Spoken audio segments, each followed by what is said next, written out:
Hey everyone! So I've been feeling a bit under the weather lately, dealing with this annoying cough and cold. But guess what? I found this amazing tea recipe that's been helping me feel so much better. All you need is some hot water, a slice of lemon, a spoonful of honey, and a pinch of ginger.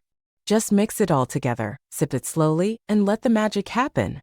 Trust me, this tea is a game changer when it comes to soothing those pesky coughs and clearing up that stuffy nose.